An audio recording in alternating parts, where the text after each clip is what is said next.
하나님의 말씀은 시편 119편 82절 그리고 92절 두 절 말씀입니다. 주의 인자하심에 따라 나를 살아나게 하소서. 그리하시면 주의 입의 교훈들을 내가 지키리이다.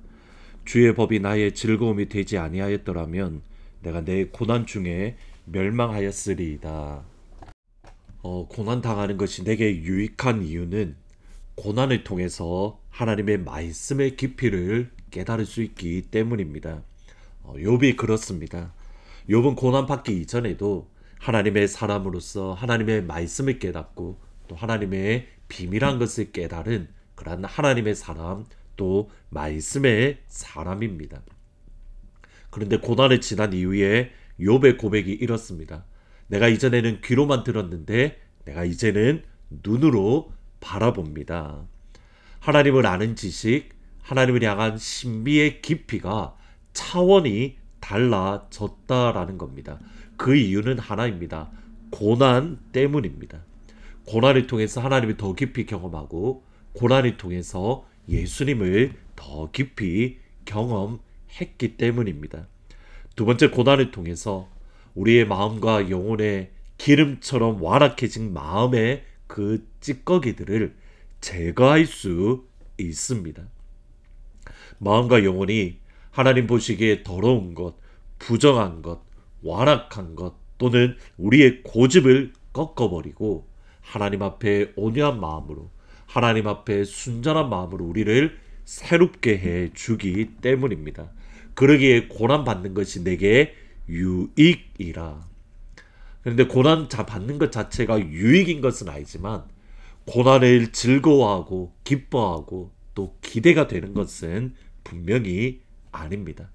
끝없이 이어지는 고난의 시간들 속에서 시편 기자는 마음의 답답함 또는 마음의 어려움을 고백합니다. 81절 82절에 보시면 나의 영혼이 주의 구원을 사모하기에 피곤하오나 나는 주의 말씀을 바라나이다.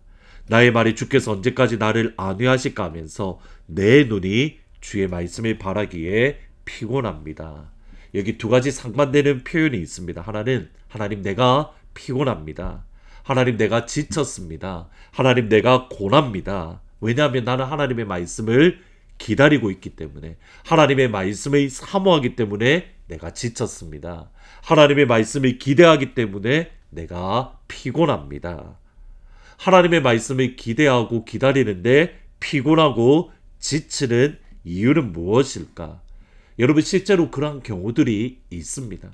하나님의 말씀을 읽고 묵상하고 그 약속을 붙듦에 있어서 우리가 경험하는 것이 때로는 피곤함과 지침과 고난과 우리 안에 번아웃이 일어나는 경우들이 분명히 있습니다. 왜냐하면 하나님의 약속과 다르게 진행될 때에, 하나님의 약속과 다르게 그것이 이루어지는, 하나님의 약속이 이루어지는 것을 보기가 어려울 때에, 하나님의 약속은 이것인데 내 삶은 반대로 가는 것 같을 때에, 그러게 시편을 읽다 보면 내가 거의 실족할 뻔했습니다.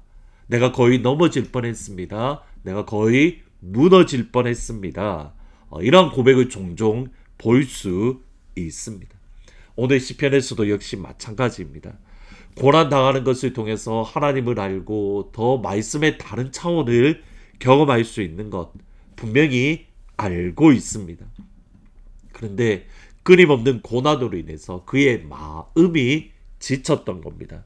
84절 85절에 보시면 주의 종의 날이 얼마나 되나이까? 나를 핍박하는 자들을 주께서 언제까지 심판하시리이까? 주의 법에 따르지 아니하는 교만한 자들이 나를 해하려고 웅덩이를 팠습니다.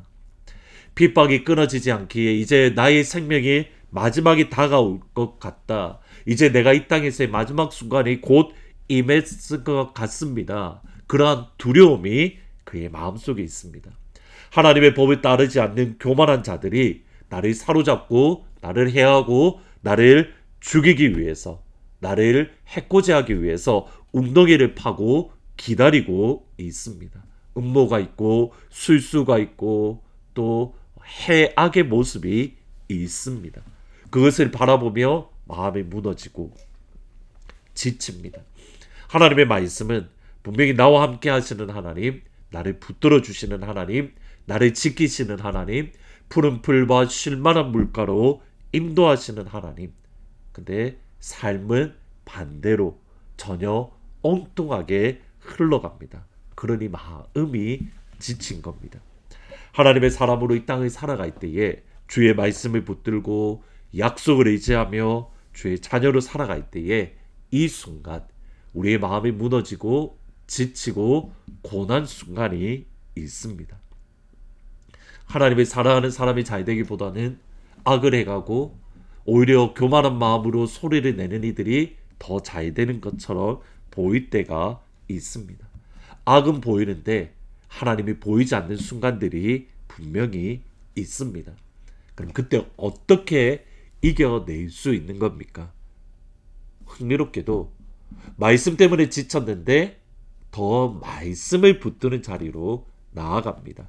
92절에 보시면 주의 법이 나의 즐거움이 되지 아니하였더라면 내가 고난 중에 멸망하였으리이다. 분명히 말씀 때문에 내가 지쳤고 말씀을 사모하는 가운데 내 마음이 번아웃되었는데 피곤한데 반대로 그러기에 말씀을 더욱더 붙들고 말씀의 즐거움과 말씀의 행복을 붙들고 있더라는 겁니다. 그러면서 하는 말이 하나님의 말씀이 나에게 기쁨이 되지 않았으면 내가 고난 중에 멸망당했을 겁니다. 고난 가운데의 말씀을 읽으니 그 말씀이 주시는 또 다른 위로, 또 다른 힘, 또 다른 격려를 경험하게 되고 오늘 하루를 견디고 오늘 한 시간을 견디고 오늘 1분을 견딜 수 있는 하늘의 소망, 하늘의 은혜를 경험합니다. 하나님의 말씀은 능력이 있습니다. 예레미야 23장 29절에 보시면 여호와의 말씀이니라 내 말이 불 같지 아니하냐 바위를 쳐서 부서뜨리는 방망이 같지 아니하냐. 하나님의 말씀은 불입니다. 하나님의 말씀은 방망이입니다. 그 말은 하나님의 말씀이 능력이 있다는 겁니다. 헛되이 하나님께로 돌아오는 것이 아니라 주님의 말씀에 능력이 있기에 그 말씀을 다시 한번 붙들고 이 땅을 살아가는 겁니다. 하나님의 말씀을 지키고 하나님의 백성으로 하나님의 자녀로 살아가다가 여러분의 심령이 무너졌을 때에 다시 한번 하나님의 말씀의 자리 앞으로 나아가시기를 진심으로 축복합니다. 그 말씀이 나를 살려줍니다. 그 말씀이 나에게 힘을 줍니다. 그 말씀이 나에게 소망을 줍니다. 능력이신 말씀을 붙들고 오늘 하루도 한 걸음 한 걸음 내딛는 사랑하는 하늘문 가족들이 되기를 주님의 이름으로 축원합니다. 기도하십니다. 하나님의 말씀으로 인해서 지치고 고나고 무너졌던 심령들이지만 그러나 주의 말씀의 능력 때문에 내가 또다시 견디고 살아날 수 있는 것을 고백을 합니다. 그러기에 다시 한번 말씀의 자리로 나아갑니다. 하나님의 말씀의 자리에 섭니다. 예수님의 능력의 말씀을 붙듭니다. 주님, 그 말씀을 충만하게 허락하여 주옵소서.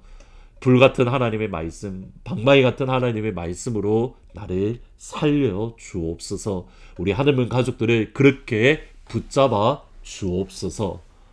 능력의 말씀을 가신 하나님께서 그 말씀으로 말씀을 보내셔서 섬정 권사님을 치유하십니다. 엔젤을 치유하십니다. 지영자매를 치유합니다. 은혜를 치유합니다. 그리고 이용복 장로님을 치유하여 주십니다. 주의 능력의 말씀으로 회복시켜 주옵소서. 예수님의 이름으로 기도합니다. 아멘. 오늘 저녁 8시에 복음에 대한 강의가 있습니다. 많이도 오주셔서 이제 7번째인데 복음을 향해서 달려나가는 귀한 시간이 되기를 진심으로 축복합니다.